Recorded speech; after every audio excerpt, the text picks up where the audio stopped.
আসসালামু আলাইকুম, সবাইকে ওয়েলকাম করছি আমার আজকের ছোট্ট একটা ব্লগ দেখার জন্য। সবাই একটা লাইক দিয়ে আমার ভিডিওর সাথেই যুক্ত থাকবেন প্লিজ।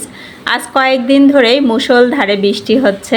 দিনের ম্যাক্সিমাম টাইমই দেখা যাচ্ছে বৃষ্টি, আবার কখনো কখনো বৃষ্টি থেমে যাওয়ার সাথে সাথেই রোদ বের হচ্ছে। তো বাচ্চারা বাসায় অস্থির হয়ে পড়ছে, বিশেষ করে আমার ছেলেটা বলছে বাইরে সাইকেল চালাতে পারছি না, খেলতে পারছি না। তো আজকে দুপুর থেকেই আর বৃষ্টি ছিল না, বিকালে ওদের নিয়ে এসেছি নিচে একটু খেলার জন্য, যে সাইকেল চালাবে, একটু দৌড়াদৌড়ি খেলাধুলা এসব করবে। আর সন্ধ্যার সময় ওদেরকে একটু নাস্তা বানিয়ে দিব। আর আজকে আমার হাজবেন্ডের জন্মদিন ছিল, তো ওইভাবে জন্মদিন পালন করি না আমরা সাধারণত। তো আমি ভাবলাম যেহেতু হাজবেন্ডের জন্মদিন, বাচ্চাদেরও নাস্তা বানিয়ে দিতে হবে, যার জন্য একটু নাস্তা বানিয়ে নিচ্ছি। আমার আগের থেকে একটু চিকেন রেডি করা ছিল। চিকেনে মানে যে সব মশলা দেয়া হয়, একটু সয়া সস, ভিনেগার, গোলমরিচ গুঁড়া এসব দিয়ে, একটু আদা রসুন পেস্ট এসব দিয়ে আমি আগেই ম্যারিনেট করে রেখেছিলাম। পরে ব্লেন্ডারে কিন্তু একটু জাস্ট ব্লেন্ড করে নিয়েছি। আর এরপরে সব মশলা দিয়ে জাস্ট এটা হচ্ছে কাবাবের মতো করে করছি চিকেন। এটা কিন্তু এমনিতেও খাওয়া যাবে, আবার বার্গারের পেটি হিসাবে ইউজ করা যেতে পারে। আর রাতের খাবারের জন্য কিছু রান্না করিনি, কারণ আমরা বাইরে থেকে খাবার এনে তারপরে খাবো। পেঁয়াজগুলো আমি একটু বেশি কুচি করে দিলাম যেন একটু ভালো হয়, নাহলে কয়েকটা একটু বড় ছিল, যার জন্য। এখন আমি মেখে নিয়েছি। আর একটু বাইন্ডিং এর জন্য এখানে একটু ডিম দিয়ে দিব। পুরা ডিমটা আমি দেইনি, কেননা আমার এইখানে এটা কিন্তু খুব বেশি না, অল্পই। পুরা ডিম দিলে বেশি নরম হয়ে যাবে, এজন্য পুরাটা কিন্তু দেইনি। তো এখন মেখে নিয়ে এরপরে কাবাবের শেপ অথবা ইচ্ছা মতো শেপ দিয়ে কিন্তু এটা ভেজে নেওয়া যাবে। তো আমার এটা একটু নরম হয়ে গিয়েছে, আমার ব্রেড ক্রাম নাই, যা ছিল আমি দিয়ে দিয়েছি। তো এই জন্য আর প্লেটের উপর করে তারপরে করলাম। হাতে করলেও হতো, কিন্তু করিনি, যে একটু বেশি তেলের প্রয়োজন হবে, অত বেশি তেল ইউজ করতে চাচ্ছিলাম না। এই তো ভেজে নিলাম, বাচ্চারা খেয়েছে। আর বাকিগুলো আমি বক্সে রেখেছি, যেহেতু বললাম যে বার্গারের পেটি হিসাবে ইউজ করা যাবে, রেখে দিব। জাস্ট ওভেনে গরম করে ওদেরকে বার্গারের মতো করে দিয়ে দিতে পারবো। তো এরপরে আমার হাজব্যান্ড চলে এসেছিল বাসায়, এরপরেই কিন্তু আমরা বের হয়ে পড়েছি। আমরা চলে এসেছি KFC-তে। আমরা বসে আছি, আমি, আমার বাচ্চা দুইটা, আর আমার হাজব্যান্ড ওখানে ওয়েট করছে, খাবার অর্ডার করছে। যদিও আমরা এখানে বসে খাবো না, আমরা বাসায় নিয়ে যাব, তারপরে খাবো। আর আমি KFC-র চিকেনের বড় ফ্যান, মানে আমার ভীষণ মজা লাগে খেতে, যার জন্য আমি বলেছি KFC-র চিকেনই খাবো। তো KFC থেকে খাবার নিয়ে এসে আমরা সবাই কিন্তু খেতে বসে পড়েছি। আর খাবারটাও কিন্তু মজা ছিল, তবে একটা সমস্যা ছিল, ওরা চিকেনটা ছোট দিয়েছে।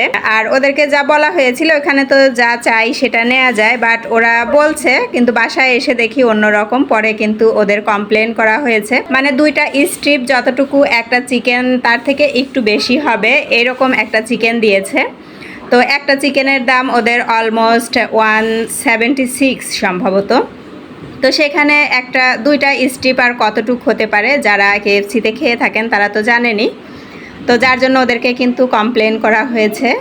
তো ওরা কিন্তু রেসপন্স করেছে। তারপরে সবাই খাবার এনেই দ্রুত মানে খেতে বসে পড়েছি। আমার হাজব্যান্ড এসেছে একটু বেশি রাত হয়ে গেলেই, তো সে আসার পরে একটু নাস্তা করেছে, তারপরে আমরা রেডি হয়ে যেহেতু বের হয়েছি, একটু বেশি রাত হয়েছে আমাদের খেতে খেতে। আর এরপরে আমরা চলে এসেছি একটা টিভির শোরুমে, এখান থেকে টিভি নিব। আপনাদের কিছুদিন আগেই আমি দেখিয়েছি, আমরা কিন্তু এখান থেকেই একটা ফ্রিজ পারচেস করেছি, এই হয়তো 3 সপ্তাহ আগে হবে। তো সেখানেই আবার চলে এসেছি। এইখানে এই ভাইয়াটার ব্যবহারটা খুবই ভালো, আর উনি আমাদেরকে মানে এই শোরুমে বেশ ভালো ডিসকাউন্টে জিনিস দিচ্ছেন, যার জন্য আমরা নিতে এসেছি। আর আমরা কিন্তু ব্র্যান্ডের জিনিসই নিচ্ছি। এর আগেও যে ফ্রিজটা নিয়েছি সেটাও কিন্তু ব্র্যান্ডের নিয়েছি, এখন টিভি নিব, এটাও একটা ব্র্যান্ডের টিভিই নিব। তো সেদিন আর আপনাদের সাথে কিন্তু কোনো কিছু আমি শেয়ার করিনি, যার জন্য ভাবলাম যে আজকে একটু ভিডিও করে নেই, আপনাদেরকে দেখিয়ে দেই।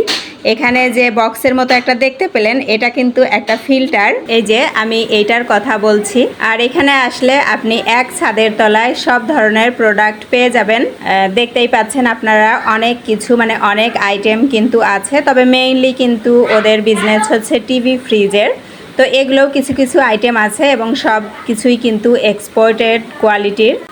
তো দেখে নিলেন আপনারা। আর আমাদের মানে টিভি কিনতে যে এখন টিভি চ্যানেলের মুখোমুখি হয়েছিলাম আমরা, তো সেটা আমি আপনাদের বলছি। আর এই যে আমাদের টিভি কিন্তু অলরেডি ওনারা ওপেন করে এখানে কিন্তু সেট আপ দিচ্ছেন, যেহেতু আমরা এটাই নিব কনফার্ম। তো এখান থেকেই সেট আপ করছেন, যদিও বাসায় গেলেও সেট আপ দিতেই হবে, তো এখানেই ওনারা একটু করে দিচ্ছেন।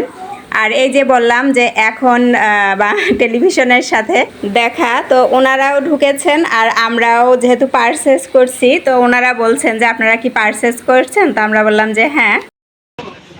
তারপরে বাসার টিকিটা কয়েকদিন ধরে পড়ে দিচ্ছে আবার এই বছরের ঈদকে ঘিরে যে নতুন কেনাকাটা, মানে আমি বলতে চাচ্ছিলাম যে ছোটবেলা থেকে তো এক ধরনের প্রবণতা থাকে যে ঈদকে ঘিরে সারা বছর না হলেও ঈদের আগে কেনা বা এই বছর আগের যে ছোট যখন ছিলেন তখনকার মধ্যে পার্থক্য ছিল, তখন বাবার কাছে চাল হচ্ছে আর এখন বর্তমানে তো নিজের স্বপ্নে আজকে আপনি কি আজকে টিভি কিনছি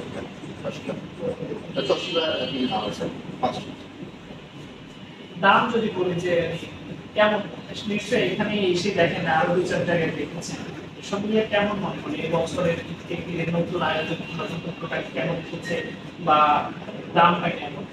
আমার এখানে র্যাঙ্কিং মার্কেটটা ভালো লেগেছে। প্রথমত তাদের কম্পিটিটিভলি এখানে দাম অনেক কম, মার্কেট অনেক কম, অথেন্টিক প্রোডাক্ট। নতুন কালেকশনের ক্ষেত্রে এইটা দেখেছি নতুন কালেকশন আমি অন্যান্য জায়গায় আমি ততটা পাইনি, ততটা আমি এখানে পেয়েছি।